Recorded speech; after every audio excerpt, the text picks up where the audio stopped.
પૂજાના નામે હત્યા કરનારા પુરોહિતો પર ફિટકાર. શબ્દ 11.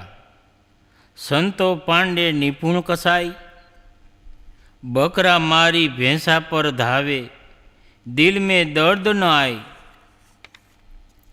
કરી સ્નાન તિલક દે બેઠે, વિધિ સો દેવી પૂજાય. आत्मराम पलक में बिनसे, रुधिर की नदी बहाय. अति पुनित ऊंचे कुल कहिए, सभा माही अधिकाय. इन हते दीक्षा सब कोई मांगे, हंसी आवे मोही भाई. पाप कटन को कथा सुनावे, कर्म करावे नीचा. हम तो दोनों परस्पर देखा, यम लाइए है धोखा. गाय बधे ते तुर्क कहिए, इनते वे किया छोटे. कहीं कबीर सुनो हो संतो, कलीमा ब्राह्मण खोटे. आनो भावार्थ के हे संतो, धर्मना नामे जीव हत्या करनारा ब्राह्मण पुरोहित चतुर कसाई छे.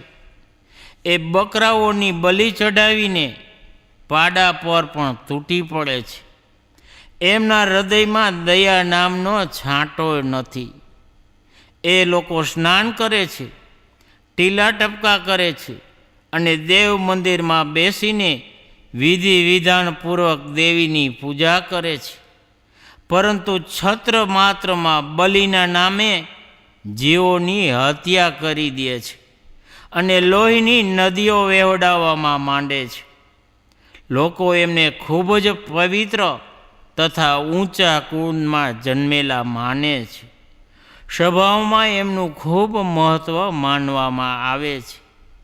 बधा लोको एमनी पासे दीक्षा मंत्र मागे छे. परंतु हे भाई, मने तो आ अंधश्रद्धा तथा अज्ञान पर हसवू आवे छे. तेओ यजमानोना पाप नाश करवा माटे तेमने कथा संभळावे छे अने तेमनी पासे कर्म करावे छे.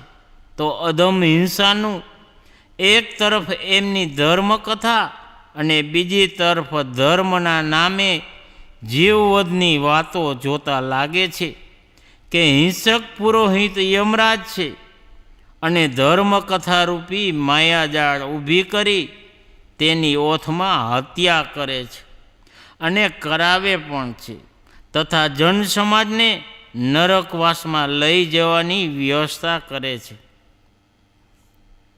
मुसलमान गायोनो वध करे छे एटले तेमनी साथे घृणा करवामां आवे छे अने तेमने तुर्क कहेवामां आवे छे. परंतु आ हिंसक पंडितो तुर्को करता कांई ओछा नथी.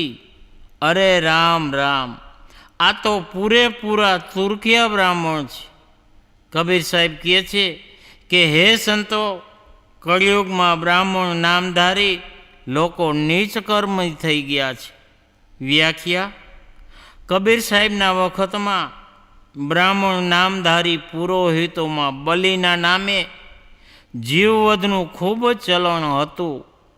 आजे विक्रमनी 21મી सदी में ब्राह्मणों में आनु चलन घणुं ओछुं थयुं छे, परंतु बंध नथी थयुं. हजी पण भारत तथा एकमात्र हिंदू राष्ट्र नेपाल में देवी देवताना नामे ब्राह्मण पुरोहितों द्वारा सतत जीव हत्या करवामां आवे छे. प्राणीओ सिवाय देवी देवताओं तथा भगवान भगवाननी कोई सत्ता नथी.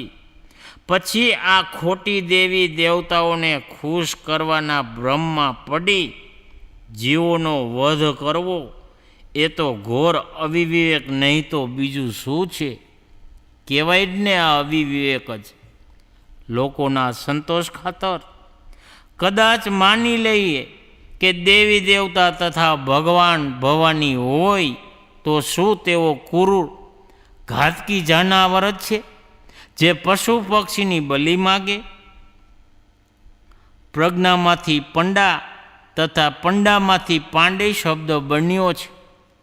प्रज्ञानो अर्थ छे बुद्धिमती के विवेक. पंडानो पण आ ज अर्थ छे. सत्य असत्यनो विवेक करनारी बुद्धि ज पंडा छे. જેમની બુદ્ધિ પંડા છે તે પંડિત છે. પંડા પરથી જ પાંડે શબ્દ બન્યો. પાંડેયનો અપ્રભંશ પાંડે છે, જે બ્રાહ્મણ નામધારીઓની એક વર્ગની અટક છે. બ્રાહ્મણોમાં શુકલ, તિવારી, રાવળ, પાઠક, ત્રિવેદી, મિશ્ર વગેરે ઘણી અટકો છે. પણ અહીંયા કબીર સાહેબ પાંડે શબ્દને જ કેમ પસંદ કર્યો? શું તેઓ ફક્ત પાંડે નામધારીઓને જ કહે છે? શુકલ, તિવારી વગેરેને નથી કહેતા? ના, એમ નથી.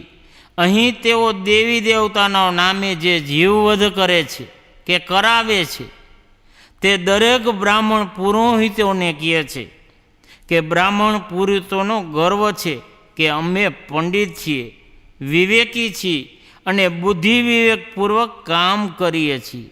એટલા માટે જાણે કબીર સાહેબે વિવેક વ્યંજક પાંડે શબ્દને પસંદ કરીને જંડ ભાષામાં તેમને સંબોધિત કરે છે કે તમે તમારા પ્રજ્ઞા, પંડા તથા વિવેક બુદ્ધિની પરખ તો કરો. શું આ જ વિવેક છે કે કાલ્પનિક દેવી દેવતાઓના નામે મૂંગા પશુ પક્ષીઓ પર છરી ચલાવવી? હા, તમારી પ્રજ્ઞા, પંડા, પાંડિત્ય આમાં જરૂર સફળ છે કે તમે નિપુણ કસાય છો. તમે હત્યારા થઈને પણ પૂજ્ય બની રહ્યો છો. આ તમારી ધાર્મિક છેતરામણી સફળ છે. ભારત અને નેપાળના અનેક દેવસ્થાનો પર આ જોવા મળે છે કે ત્યાં બેસીને ચોટલી તથા જનોઈધારી પંડિત બલિ પશુઓ પ્રત્યે શાસ્ત્રોની પવિત્ર મંત્રોથી અભિષેક કરીને તેમનો વધ કરી રહ્યા છે. બકરાઓ મારી રહ્યા છે, પાડા મારી રહ્યા છે. આવા દેવસ્થાનો ખાડકીવાડા બની ગયા છે. દયાળુ માણસનું ત્યાં ઊભું રહેવું પણ અઘરું છે. આ પ્રજ્ઞવાન પુરોહિતો આત્મરામની ક્ષણમાં જ હત્યા કરી નાખે છે. આત્મરામ પલક મેં બિનસે, રુધિર કી નદી બહાય. આ પંક્તિમાં આત્મરામ શબ્દનો પ્રયોગ કબીર સાહેબે જાણી જોઈને કર્યો છે. બધા જ જીવો તો શ્રામરૂપ છે અને સજાતીય હોવાથી તેનો આત્મા રૂપ જ છે. આટલી પણ અકલ જે નથી રાખતા તેમને જો પંડિત કહેવામાં આવે તો મૂર્ખ કોને કહેવા? પછીની 5મી તથા 6ઠી પંક્તિમાં કબીર સાહેબ એવા બ્રાહ્મણ નામધારીઓ પર ધારદાર કટાક્ષ કરતા માર્મિક વચન કહે છે કે એમને ખૂબ પવિત્ર અને ઊંચા કુળના કહેવા જોઈએ. સભાઓમાં એમનું ઊંચું સ્થાન આપવું જોઈએ. લોકો એમની પાસેથી દીક્ષા મંત્ર લઈ પોતાનો ઉદ્ધાર થાય એવું ઈચ્છે છે. પરંતુ મને તો હસવું આવે છે, જેમના દયાનો છાંટોય નથી, જે એટલી પણ અકલ નથી રાખતા કે દેવો તો ચેતન પ્રાણી છે. પથ્થરની મૂર્તિ દેવ ન હોઈ શકે અને ચેતનને મારીને જડની પૂજા કરવી એ તો અક્કલનું દેવાળો ફૂંકવા બરાબર છે. આવા ગંદા વિચાર તથા ગંદા કર્મવાળા લોકો પવિત્ર, શ્રેષ્ઠ તથા પૂજ્ય કેવી રીતે હોઈ શકે? આવા લોકો દ્વારા કોઈનો ઉદ્ધાર કેવી રીતે થઈ શકે?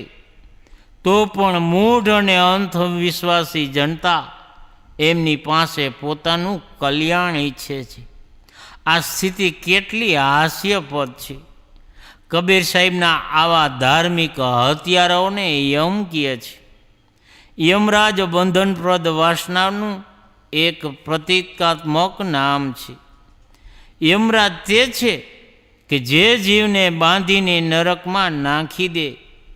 ધર્મના નામે જીવવધ કરનારા તથા કરાવનારા કહેવાતા ધાર્મિક પુરોહિતો યમરાજ છે. તેઓ એક તરફ તો પાપનો નાશ થાય તે માટે કથા સંભળાવે છે અને બીજી તરફ જીવ હત્યારૂપી અધર્મ કર્મ કરાવે છે. આ બધા ધર્મના ભ્રમમાં ફસાવીને જીવોને નરકમાં ધકેલનારા છે. એટલે સદગુરુ હત્યા કરનારા બ્રાહ્મણ પુરોહિતોને ગૌ ઘાતક તુર્કોની બરાબરીમાં રાખી એમને પર ધારદાર વ્યંગ કરે છે. ગાય બધે તે તુર્ક કહીએ ઇનતે વે ક્યાં છોટે. એ કસાઈ છે કે જે બીજાના ગળા કાપે, પછી તે ભલે બકરાનું ગળું કાપે કે પાડાનું ગળું કાપે કે ગાયનું ગળું કે પછી બીજા કોઈ પણ પ્રાણીનું ગળું કાપે. ધ્યાન રાખો, સદગુરુએ બધા જ બ્રાહ્મણો, પંડિતો તથા બધા જ પાંડે લોકોને કસાય કે ખોટા નથી કીધા. જે લોકો જીવવધ કરે છે તેમને જ કસાઈ કીધા છે. જે હકીકત છે કે કબીર સાહેબ સાચા પંડિતોનો આદર કરે છે. કેટલાક ઉદાહરણ જોઈ. પંડિત સો બોલીએ હિતકારી, મૂર્ખ સો રહીએ જખ મારી. રમીની 70માં. કહીએ કબીર હમ જાત પુકારા, પંડિત હોય સો લીએ બિચારા. શબ્દ 53. કહીએ કબીર સુનો હો સંતો, બુજો પંડિત જ્ઞાની. શબ્દ 94.